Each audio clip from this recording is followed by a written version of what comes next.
को ज़्यादा दिन बचा पाएगी, या राजनाथ सिंह ने जो कहा था उसके हिसाब से स्थितियां प्रबल हो रही हैं कि भारत को सख्ती दिखानी पड़ेगी तब पीओके आज़ाद होगा, या खुद ब खुद हो जाएगा? अमित जी, पहले तो आपको धन्यवाद देना चाहूँगा। ये तो मतलब वह स्थिति हो गई जैसे पुराने समय में जो है जब धर्म शास्त्रार्थ होता था तो मन की बातें पढ़ करके प्रश्न को रखा जाता था। आपने मेरे मन का जो है प्रश्न किया है, मैं मस्तिष्क में यही मनन कर रहा था। आपको बता दें यहाँ पर एक बहुत बड़ी बात, और मेरे साथ श्रेष्ठ है मातृत्व रूप में आदरणीय जीतू जी हैं, और मैं उनकी भी जो है स्नेह और आशीर्वाद चाहूँगा, पुष्टि भी चाहूँगा। जो स्थितियां ग्रहीय रूप से हैं, आदरणीय राजनाथ सिंह ने जो कहा उसको बहुत गहराई से समझने की जरूरत है। हम गुरु प्रधान देश हैं, लेकिन यह ना भूलें अब कि गुरु अतिचारी है, और गुरु की राशि में ही शनि बैठा हुआ है। प्रबल कुटिलता देता है अमित जी। यही गुरु जब अपने घर में रहता है और अतिचारी ना रहकर सामान्य चाल में रहता है तो यह झुकने की कला देता है। हम इंतजार करते हैं जब तक, वो कहा है ना गांधी जी ने कि कोई एक गाल पे मारे तो दूसरे गाल को भी आगे कर दे, तो गुरु के सामान्य प्रभाव में हम यही प्रभाव दिखाते हैं। और अब कई बार हमने दिखाया है, हमने जो है निवेदन किया है, पाकिस्तान को भी मित्रवत निवेदन किया है कि भाई सुधर जाइए, हमारे ऊपर इस तरीके की ना चीजें करिए, षड्यंत्र ना करिए। लेकिन ये ना भूले कोई गुरु अतिचारी है, और अब लगातार गुरु अतिचारी का प्रभाव हम भुगतेंगे। ऐसी अवस्था में भारत की जो नीतियां हैं वह प्रबल कूटनीतिज्ञ हो जाएंगी।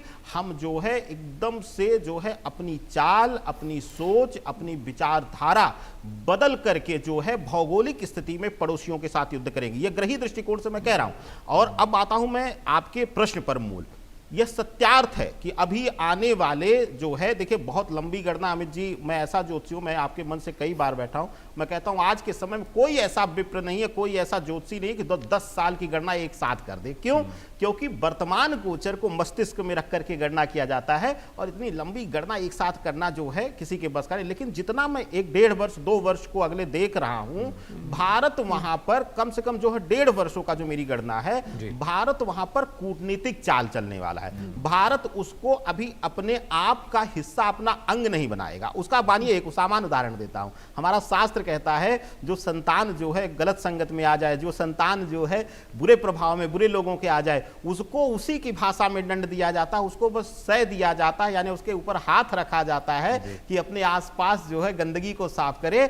और भारत जो है पीओके का प्रयोग जो है पाकिस्तान को मिट्टी में मिलाने और चाइना की भी नीतियों को तोड़ने, उसके अभिमान को तोड़ने के लिए प्रयोग करेगा। उसके ऊपर बस वह हाथ रखेगा और लड़ाई लड़ेगा। पीओके भारत के प्रभाव में अभी हिस्सा नहीं बनेगा, लेकिन अदृश्य ताकत बनकर के पीओके आने वाले समय में, जो आदरणीय जीतू जी ने कहा कि मुझे भी दिखता है कि 2027 तक बहुत बड़ी कूटनीतिक जीत जो है पीओके पर हम पाने में कामयाब हो जाएंगे, जो आदरणीय राजनाथ सिंह ने कहा है।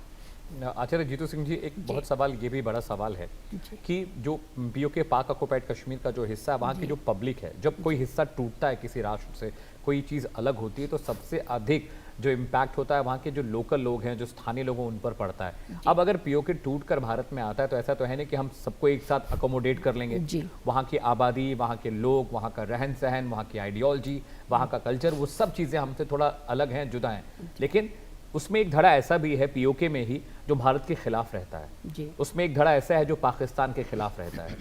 ये भी एक बहुत बड़ा इशू है।